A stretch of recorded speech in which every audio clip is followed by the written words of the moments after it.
Hey guys, if you really like this episode, please support our podcast by going to talkmurder.com/join and becoming a Talco Supremo. Hey John, I'm not entirely sure how easy it will be to find information on this guy. His name is Szilveszter Matuska. He's real old. I came across his name while looking into paraphilia because he has an odd one. I love your show, Cassie. Matuska. Oh, here's a quote. I wrecked trains because I like to see people die. I like to hear them scream, and I like to see them suffer. Oh well. All aboard!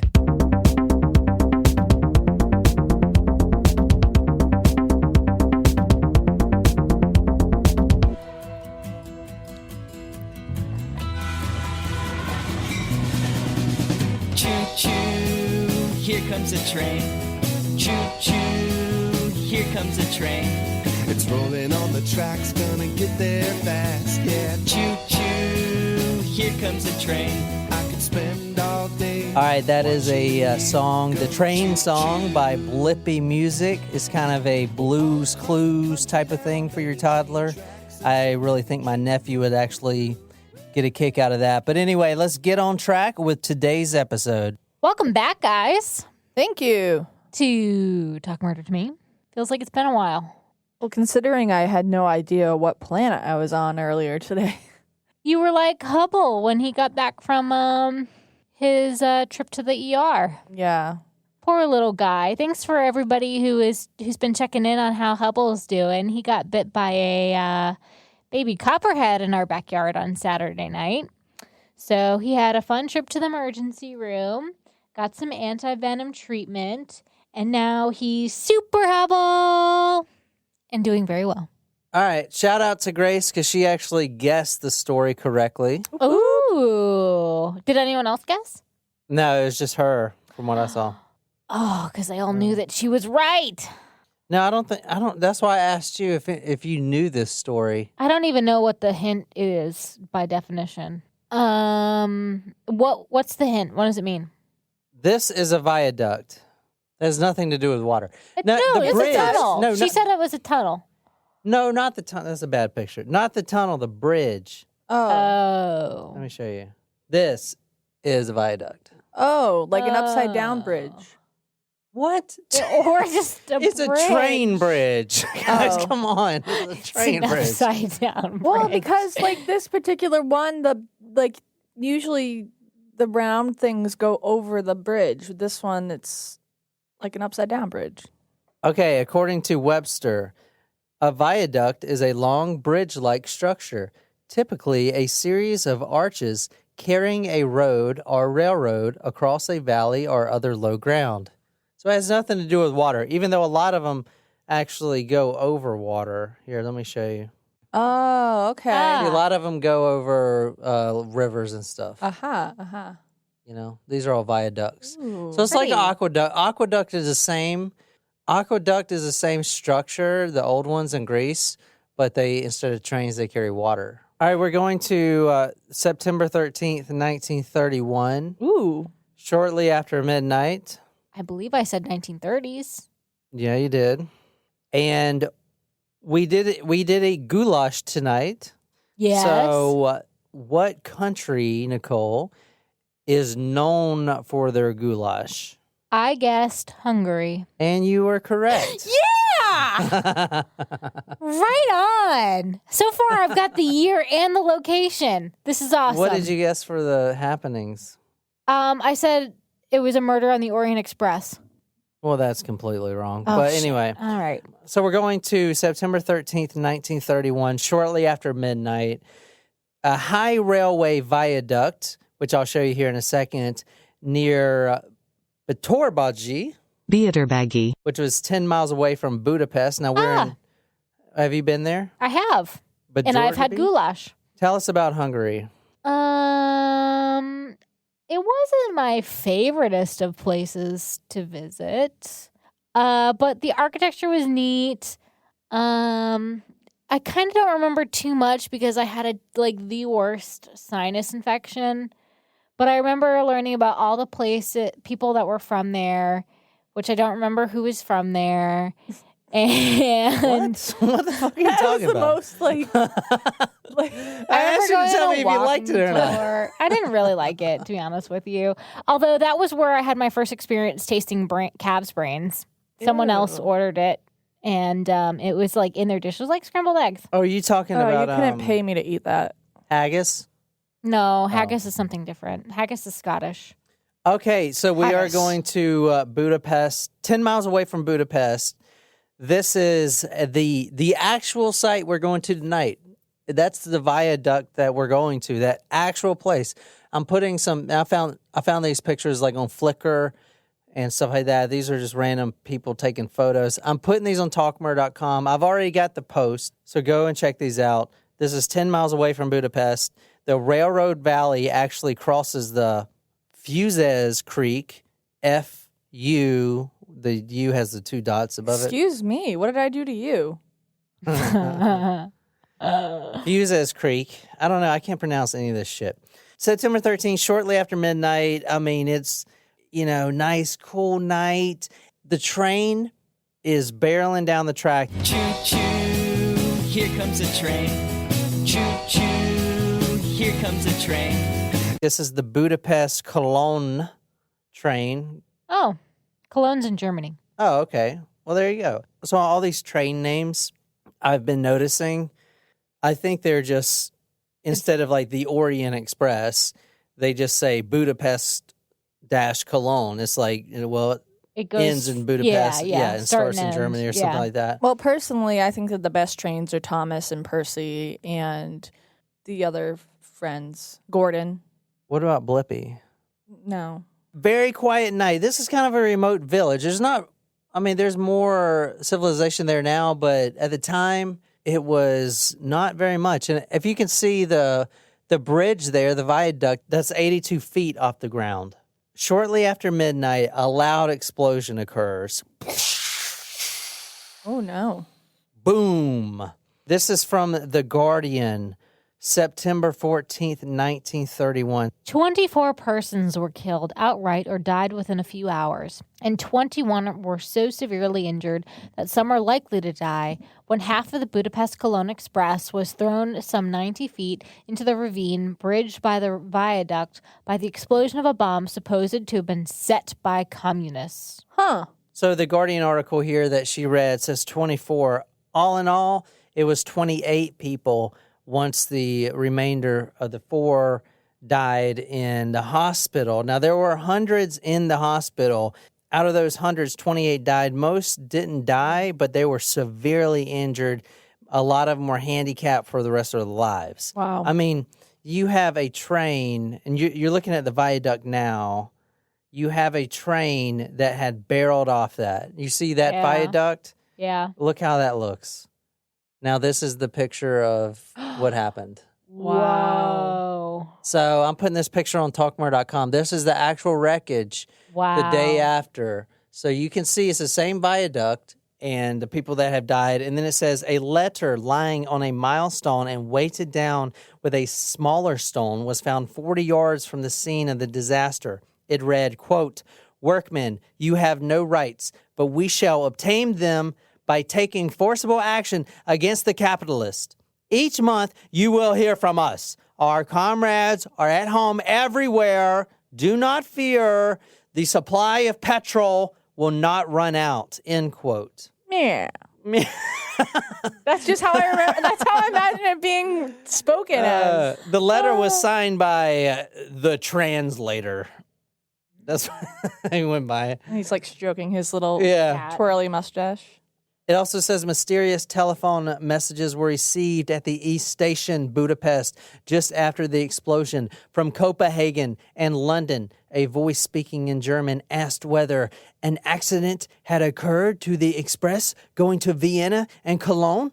You see, it's the same, same column there, same everything. So it's the same thing, Wow. same place. That's a cool picture. You see that it made it like 3 cars across the first viaduct So was the passage, and it fell. And So was the bomb planted on the viaduct or on the train? It was planted on the train tracks Okay. right before the viaduct. So what happened, it was like an IED blast. This is basically an IED story before IEDs got their thing, name. yeah. But basically, he waited for a few cars to go onto the actual bridge and then exploded a bomb, which set the first passenger cars literally toppled off the ravine and smashed right into the ground. Everyone that was in the front cars, the ones you're looking at right there on the front in the picture, all those people were dead. The ones that were severely injured are like up here in cars 3 and 4. What you're looking at right now, the rubbish, these were train cars. These look just like these other cars before it happened. It's like shreds. Complete shreds. So I'm putting that picture on talkmore.com. So who would do this? The Guardian article mentioned communism. And this is well before communism was like a real, well, I mean, No, it was during the different. time period. This was the perfect time for it, 1930s. So World War I ended, and the Nazi Party is starting to take over now. And I was thinking in terms of U.S., it was well before it was. Oh, yeah. Before No. MacArthurism. Yeah. But this was, since this is in Hungary, which, and I don't want to go into the history of Hungary because simply I don't really know it. Some facts about this: the locomotive and most of the coaches plunged off of the crossing. Several of them burst into flames, as you can see from the picture right there. Like, I mean, you can see the burnt wreckage. It doesn't look like there's a lot around there, even in the modern day picture either. So, Yeah, like, it's very remote. If you go into this part of Hungary, Bajocurbaji, I don't know how to say that. Bieterbagi. But anyway, that's kind of like the city, so it is more densely populated here than anywhere else. But the whole town is really rural. So, all right, 24 people were killed initially in the train crash. 4 other people died in the hospital. Now, I saw 2 reports. One said 28 killed totally. Another said 29. So I'm not really sure the exact number, but it's one of those two.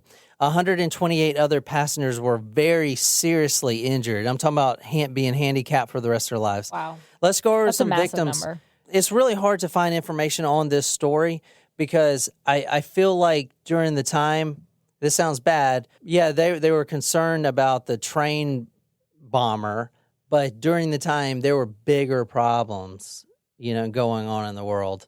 The society right now around Budapest and in Hungary the morale and everything was very low already. So people didn't give much weight to this train bombing incident. This is from The Guardian, December 3rd, 1931. A new gloom in Budapest. This is the first of 3 articles in which a special correspondent of the Manchester Guardian describes the results of his recent mission of inquiry into Hungary. From our special correspondent, Budapest, November.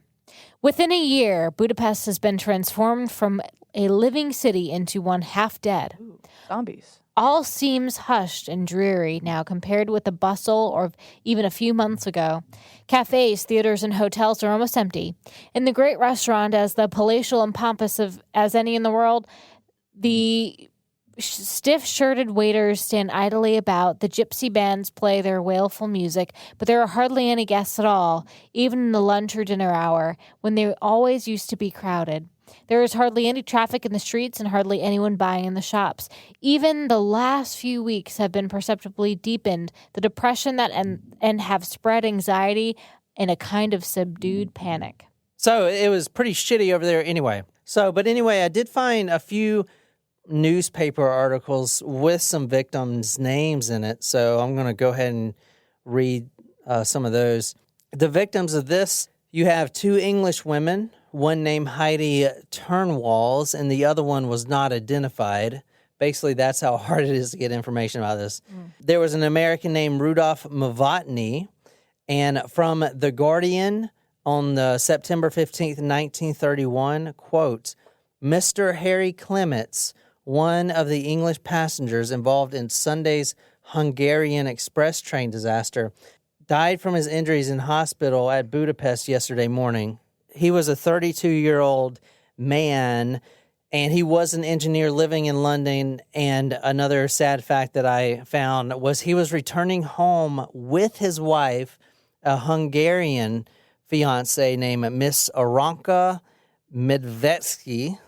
And she actually lived, but she was in the same hospital with both of her legs broken. Oh. So, yeah. And that's all I could find on these victims. I mean, I'm telling you, the information's scarce. And another reason is the American papers didn't cover this at all. So, like, I'm looking at, like, The Guardian is in London. They're probably the best source of information I could get any, extra information on this. Because any other papers I can't read because they're not in English. You know what I'm saying? That's interesting, though, because there was an American victim. You'd think that it'd get some coverage. I mean, I guess it's different now than it was back then. And that's a good point. People are dying every day with the depression going on. So So anyway, another victim, Miss Hilda Fowds. She was the headmistress of Gibbs High School for Girls, and she lost her life during the wreck. Before she became a headmistress, she was an honors graduate. And a little quote from one of the papers I found.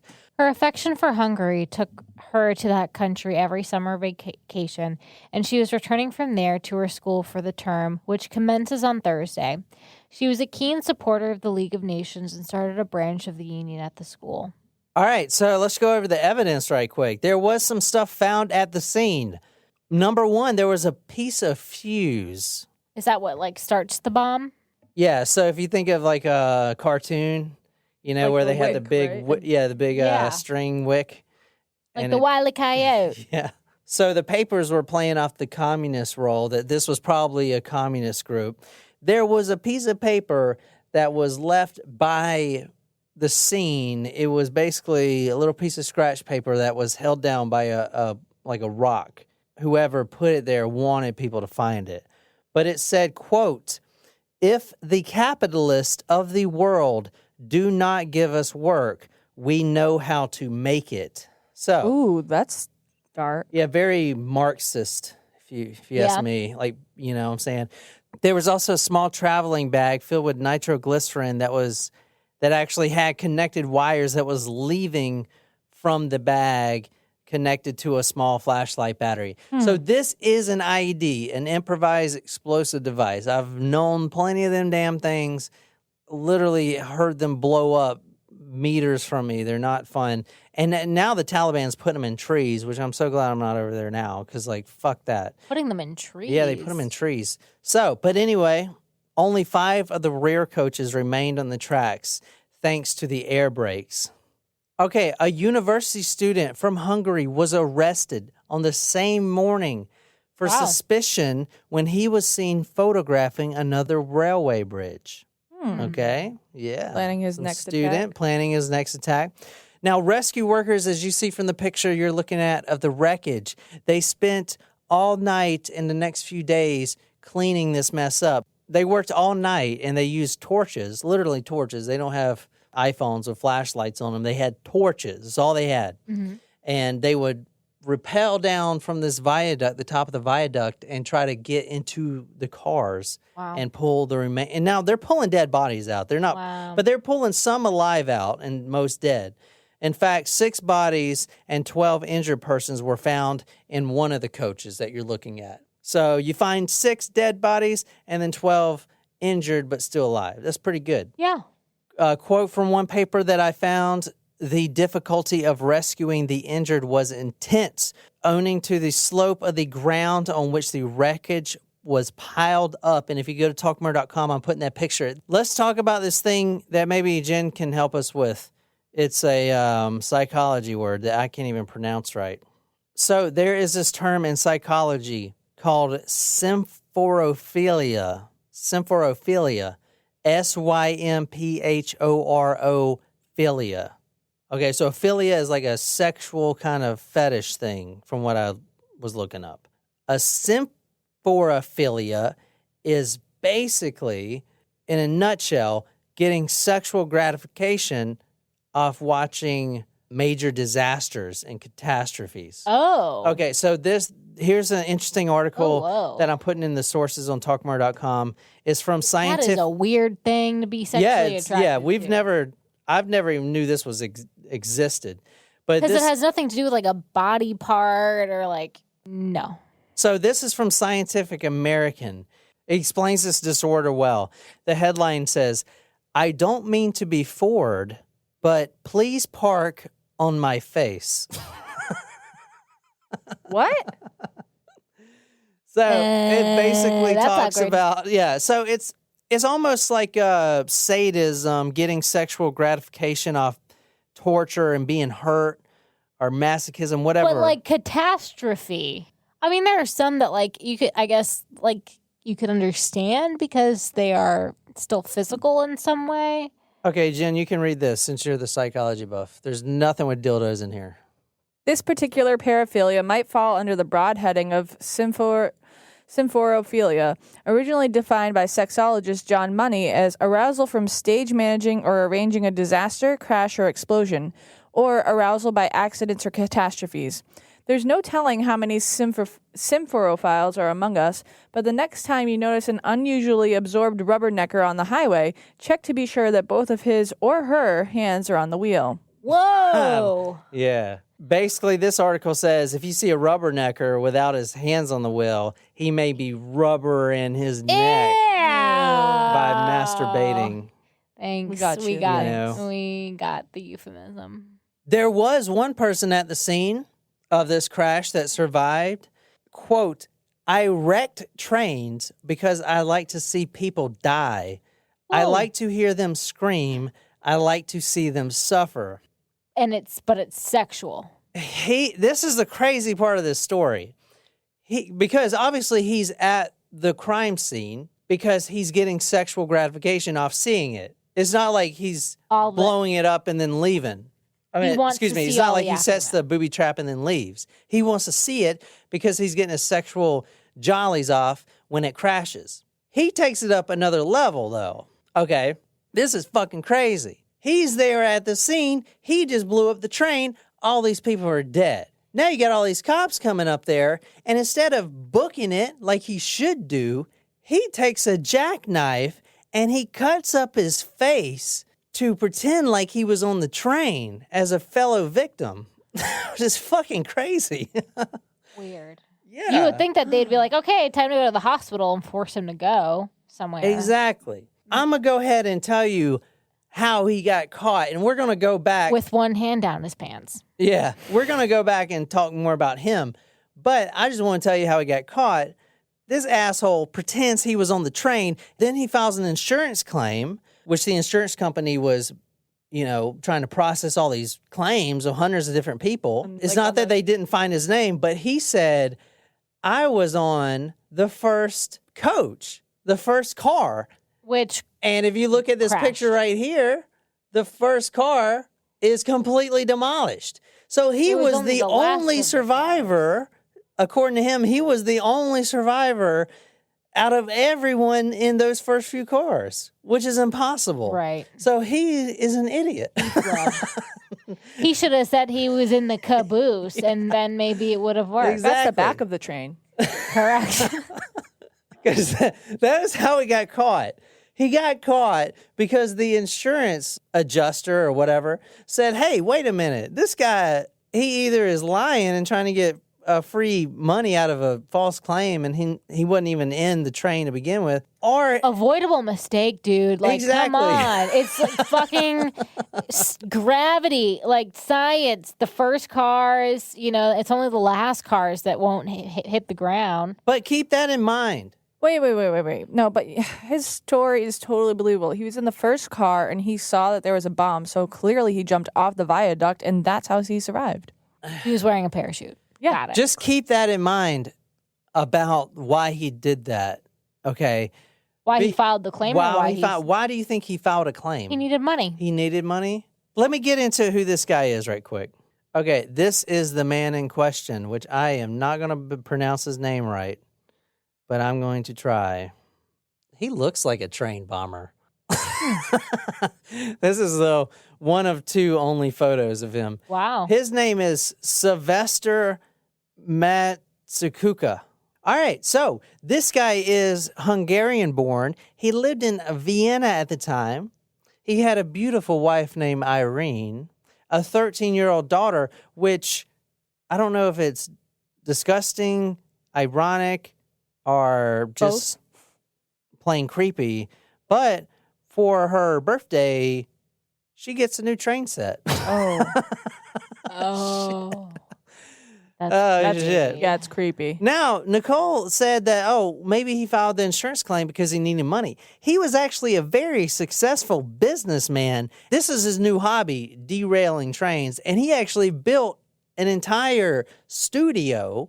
He bought land and everything and built an entire studio to map out his new hobby. He didn't need money at all. He was very wealthy. Did he have any investments in the train company so that a tragedy like this would pay him out? That's a really good question, and I couldn't find any. That's a really good question. He did have several investments in small businesses. I couldn't find any train companies. This is a very good question, though. He owned shares in several small businesses. Maybe not. Not much is known about this guy besides he was a very successful businessman, a director of a construction supply firm in Vienna. He was born in 1892 in the Hungarian village of Kazantivar. Kazantivar. Sounds like something from Lord of the Rings. Yeah. Now is which is now in northern Serbia. And he was trained as a mechanical engineer. He served as a junior officer in the Austro-Hungarian army, where his specialty was Trains. IED. explosives. Trains. Trains. That's the back of the train. The caboose. He served as a local parish council. He was a very loyal husband and father. And as I said, ironically, for Christmas, he gave his daughter a toy train set, which I thought was so fucked up. So how many trains did he derail or explode in his... That's a great question, Nicole. And in fact, the next section is called Failed Train Attempts. New Year's Eve. Now, when did I say this was? I said it was September 13, 1931. So now we're going to 1930 New Year's Eve. Okay, so probably 8 months before. This is in a remote Austrian village. Now, this is the first known attempt that he's had because he failed at first. But, you know, like we like to say at talkmore.com, you know, if you fail the first time, try again. And it was New Year's Eve, 1930, remote Austrian village. For reasons unknown, he was walking. It was Christmas Eve. You know, his daughter's playing with that new train set, going around the track. Oh no, there's a ravine. Anyway, he's walking by himself. A strong urge came to him. He wanted to tie a lady up on the tracks and have someone grow a fake mustache and go in the silent movies. He said, I need to be present at a great catastrophe. 1 week later, after he decided to be at a great catastrophe, he was outside of a remote Austrian village. He loosened the bolts of the train track, which secured the track to the rail bed. And then he left a note. You know how he takes that note and puts the rock on it. The note read, quote, assault, exclamation mark, revolution, exclamation mark, victory, exclamation mark. Those three words. So he's trying to tie it to the whole communist thing. And the papers really did buy it. If you see all the different papers I pulled, they all suspected a communist group, like a communist cell doing this, you know. And it was one guy, and he wasn't even political, which is kind of crazy. Well, it was a cover-up. It was he just wanted to get his jollies off. Yeah. After preparing his ambush, Matuska hid behind some nearby bushes and waited. As the hours rolled on, he was consumed by the silent paroxysms of anticipation. As he would later testify, this waiting was the most horrible moment of my entire life.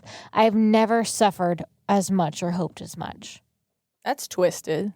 What you just read was from a guy named Seth Lorensky. He is an author of a very good overview. I'll put the link on talkmore.com. This is from his Medium post, and we're going to be reading a little bit from that. The train is barreling down the track. Choo choo, here comes a train. Choo choo, here comes a train. That didn't work. The train actually just went right over it. I mean, all he did was like loosen the bolts of the rail. Not enough. Not enough. Not drastic enough. And like I say, if you don't succeed the first time, Try again. build a bomb. That was fucked. Shit. Wait, what happens to the bomb on the bus? A month later, he tries again. This time, I'm not going to. Yeah, I loosened the bolts last time and it didn't work. The train just went right over it. So now I'm going to take a spare section of this train and put it across the rail, kind of scoot those, Bill Clinton obviously threw those bodies on that rail. I'll kind of scoot them over. I'll put the side rail like horizontal. Okay?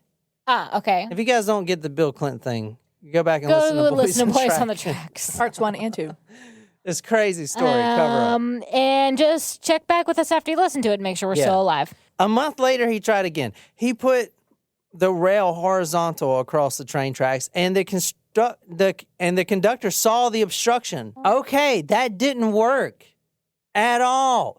What am I keep fucking this thing up? The conductor saw the obstruction and stopped. But now, guess what? The police know it's foul play. Okay, they know someone is doing this. How did this get here? Exactly. And they know it's escalating. They didn't know about the first one. Because they're all in this kind of a similar area, right? Like he's not going that not far. really. Bolts can loosen naturally, but rails don't just decide to flip on their own. Yeah, it's not all in the same area. For instance, August 8th, 1931, he tries again. This is a German town of Güterbog. Güterbog. We going down on the Güterbog. Okay. Our German fans are not going to appreciate you at all. The Basel-Berlin Express train was traveling over a Viaduct. Choo-choo, here comes a train. Choo-choo, here comes a train.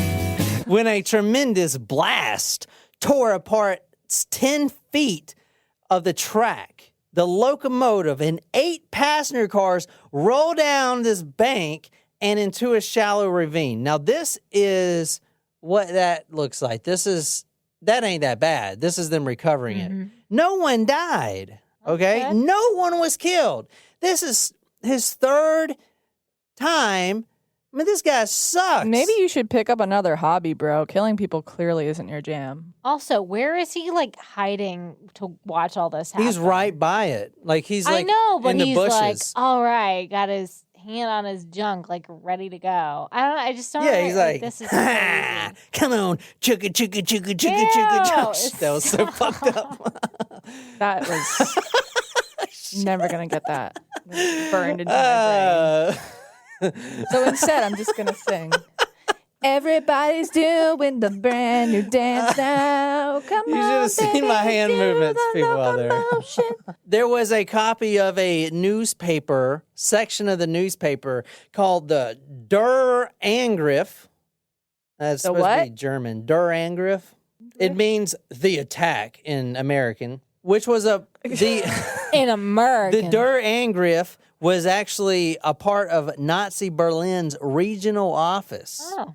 That newspaper clipping was found really close to the site. So obviously, all of these newspapers are reporting communism. A reward of 100,000 Reichsmarks were offered for information leading to the arrest. It probably equals out to about 200,000 doubloons. Now, let's talk about the arrest and the trial. This is a photo of Matsuki Szilveszter getting arrested. So he's got a beard now. Putting down talk murder. Yes, exactly. He grew a beard. He also said, as a teenager, this is the first time we're seeing who the hell this guy is. He's in trial testifying, for himself. As a teenager, he claims that he had a strange encounter with a carnival hypnotist that had put him under a trance, which invited an oppressive demon named Leo into his body, kind of like the son of Sam. Now, the spirit Leo had an obsession with train wrecks.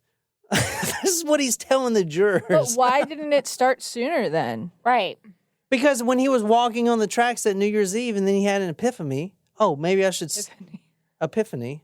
He was like, maybe I should be at a great catastrophe. That's when Leo came up. It was like, yo, I've been in your body for like all these years, man. Yo, like, I want to see this train. You know what I'm saying? Okay, but aside from that story, why did he start it so late? He still had an epiphany later? Like, I don't know why he started so late. Well, maybe this will help you. The prosecutors and the court amassed a huge collection of evidence against this guy. I mean, they got everything. Now, one of the prime things they brought out as evidence was, and I'm going to read this from the Medium article.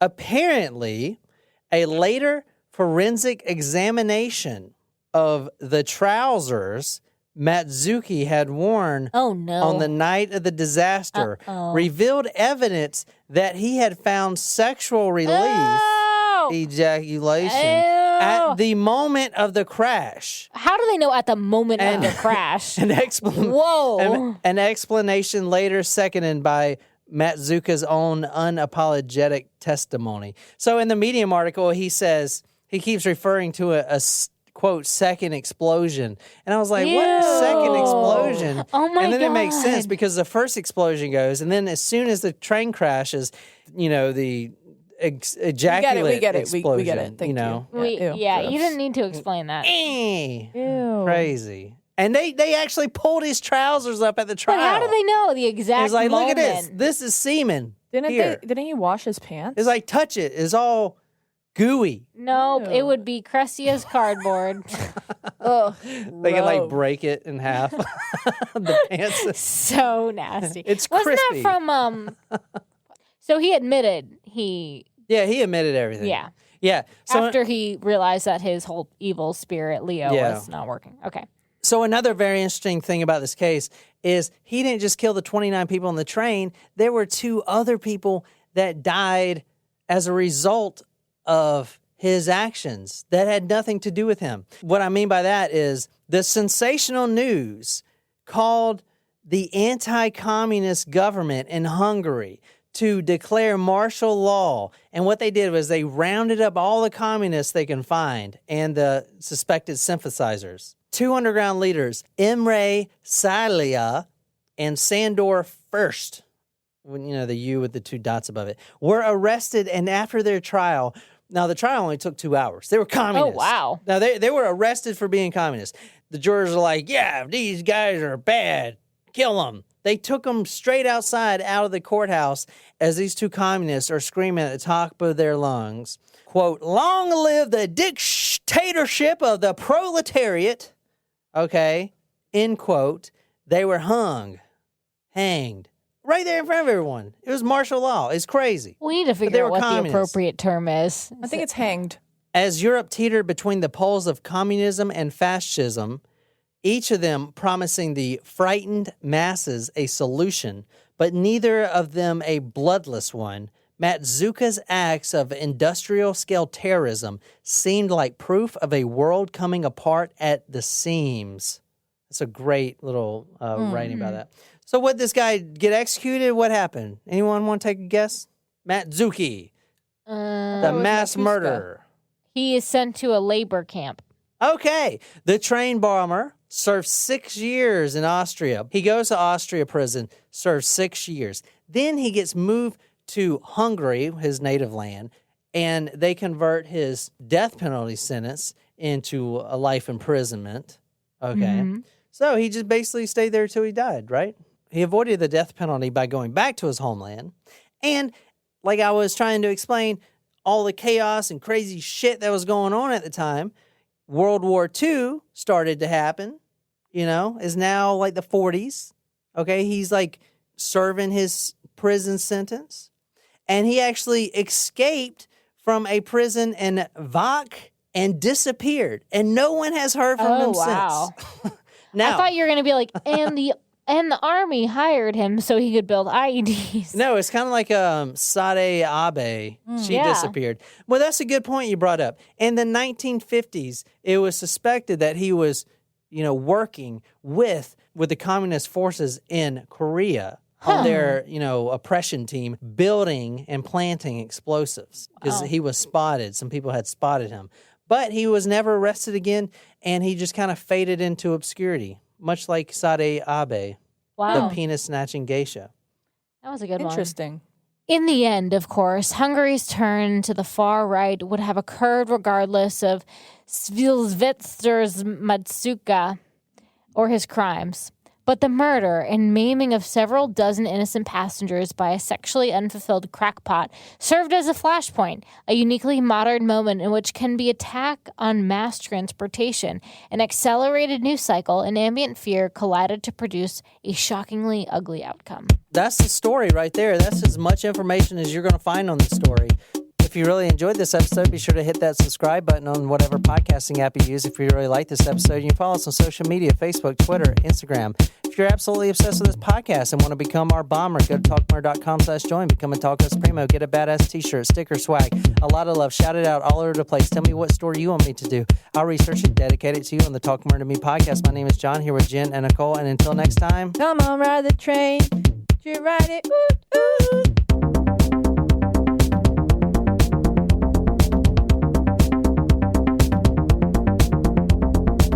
Nicole, it's from Spice World. oh, that was cheating. It was not. Oh, That's- you know what? Fuck, I got to go on the record. What? So I'm playing Words with Friends last night, and talk about cheating. I thought it was a fucking nightmare. I woke up in sweats, and then I realized that this is actually real life. She cheated, and she made a 257-point word. What? What was the word? Do you remember? Fuck no. What did it mean? You don't know. The word was atrazine.